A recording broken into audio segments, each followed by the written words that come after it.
जब हम भारत के इतिहास को उठाते हैं तो हमें भारतवर्ष के कई सारे साम्राज्यों के बारे में पता चलता है। मौर्य साम्राज्य, गुप्त साम्राज्य, मराठा साम्राज्य वगैरह वगैरह। नॉर्मली हम भारत पर रहे हर साम्राज्य से रूबरू, पर क्या आपको पता है कि भारत में एक ऐसा शासन भी था जो कि इतना ताकतवर था कि इसका साम्राज्य तुर्की तक पहुंचा था। आज तक किसी भी हिंदू राजा का साम्राज्य इतना दूर तक नहीं पहुंचा। हम बात कर रहे हैं भारत के कश्मीर की, जहां पर सन 625 में करकोटा साम्राज्य की स्थापना हुई थी, जहां पर हिंदू धर्म का वैष्णव रूप का पालन किया जाता था। यह साम्राज्य कई दशकों तक कश्मीर तथा इसके आसपास के इलाकों तक ही सीमित रहा, पर फिर करकोटा साम्राज्य की राजगद्दी मिली ललितादित्य मुक्तापित को और कश्मीर का इतिहास पूरी तरह से बदल गया।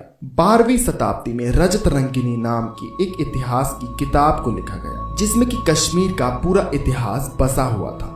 इसमें ललितादित्य को एक वर्ल्ड कंकरर के नाम से दर्शाया गया था। इन इतिहास की किताब के मुताबिक ललितादित्य एक के बाद एक eastern India, southern India, central India के कई छोटे मोटे साम्राज्यों के राजाओं को हराकर जीत चुके थे।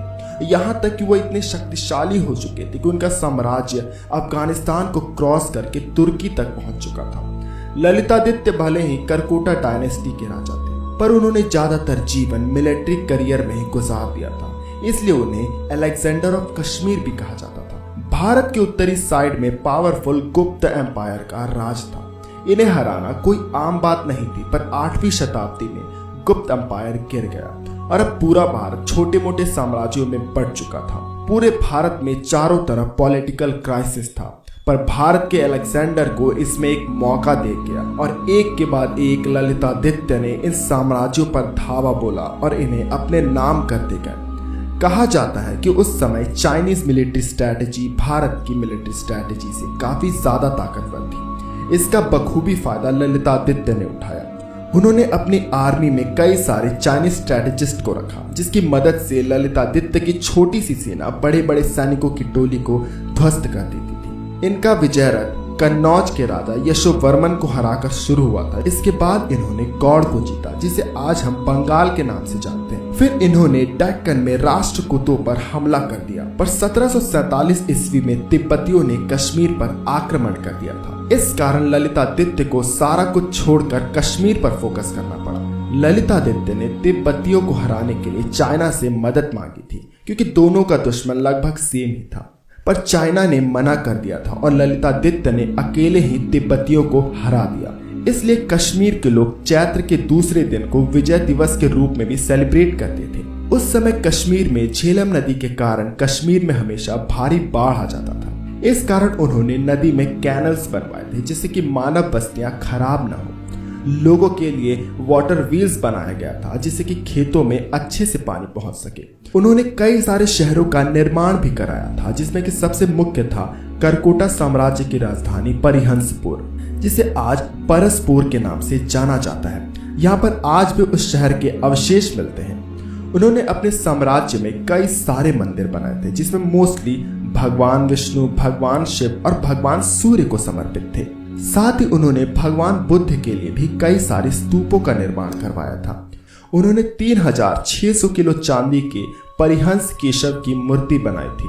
979 किलो के सोने के मुक्त केशव की मूर्ति भी बनवाई थी। यहाँ तक कि उन्होंने भगवान नरहारी की मूर्ति बनवाई थी, जो कि चुंबक की मदद से हवा में लहराती थी। साथ ही उन्होंने भगवान बुद्ध की 62,000 किलो तांबे की मूर्ति भी बनवाई थी, पर आज इसके एक भी अवशेष नहीं बचे हैं। करकोटा साम्राज्य का बस एक आखिरी अवशेष मार्तंड सूर्य मंदिर के रूप में बचा हुआ है, पर 15वीं शताब्दी में इसे सिकंदर बुत्शिकान ने तोड़वा दिया था। आज से अराउंड 3500 वर्ष पहले मिडिल ईस्ट में मितानी एम्पायर का साम्राज्य था। मितानी लोग ही इजिप्ट के लोगों के पूर्वज थे। कहा यह भी जाता है कि मितानी एम्पायर के राजा थिरुमान के शरीर पर भगवान विष्णु के चिन्ह भी थे और इसे कई सारे रोमन किंग्स तथा कई लोगों ने नोटिस भी किया था। वही मितानी के राजाओं के नाम संस्कृत से रिलेटेड थे। इनका साम्राज्य सीरिया, तुर्की, इराक जैसे एरिया में फैला हुआ था। हमें स्कूल में अंग्रेजों से लेकर खिलजियों तक का इतिहास पढ़ाया गया। कि वह किस तरह से इस देश में आए और वह किस तरह से यहाँ पर उन्होंने शासन किया था। पर हमें यह कभी भी नहीं पढ़ाया जाता कि भारत के लोगों का भी दूसरे देशों में शासन था। क्या आपने पहले कभी करकोटा डायनेस्टी, मितानी एम्पायर जैसे साम्राज्यों के बारे में सुना था? हमें कमेंट बॉक्स पर जरूर बताइएगा। आज का वीडियो यहीं पर खत्म होता है। वीडियो पसंद आया तो इस वीडियो को लाइक कीजिए, हमारे पेज को फॉलो कीजिएगा और हमारे इस वीडियो को शेयर करना न भूलिएगा। धन्यवाद।